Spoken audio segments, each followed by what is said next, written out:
Cranbrook, BC, 2 men convicted of polygamy in British Columbia will not be serving time in jail after a BC Supreme Court judge gave them conditional sentences on Tuesday.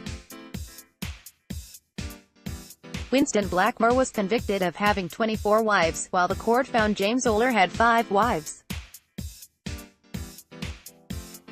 Winston Blackmore, left, is alleged to have married 24 women in the practice of celestial marriage, while James Oler, right, is alleged to have 5 wives. Jeff McIntosh, Canadian Press. Blackmore's 6-month conditional sentence to be served under house arrest allows him to go to work and attend to medical emergencies, followed by 12 months probation. Oler's term is 3 months of house arrest, followed by 12 months of probation. Special Prosecutor Peter Wilson had recommended 3 to 6 months in jail for Blackmore and 1 to 3 months for Oler. Article continued below. Justice Sherry Ann Donegan says it was delicate balance to come up with a fair sentence, and while both men are hardworking and otherwise law-abiding, a discharge by the court would not have been appropriate, given the gravity of their offenses. He's made it clear that no sentence will deter him from practicing his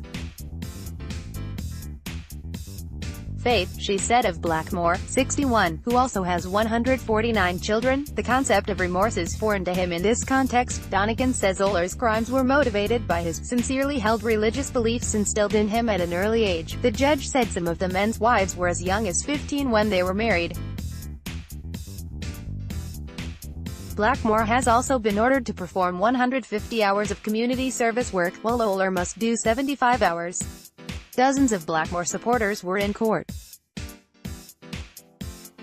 Some cried when the sentence was read.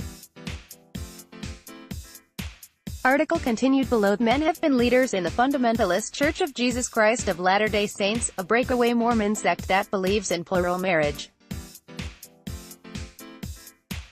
They have both been part of the small community of Bountiful in southeastern BC. Blackmore's lawyer had asked the judge to consider all possible sentences in the case, including an absolute discharge.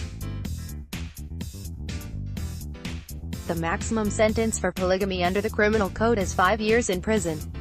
There are only 2 other convictions for polygamy in Canadian history, but because those cases took place in 1899 and 1906, Wilson told the judge they didn't set a precedent in determining sentences for the men.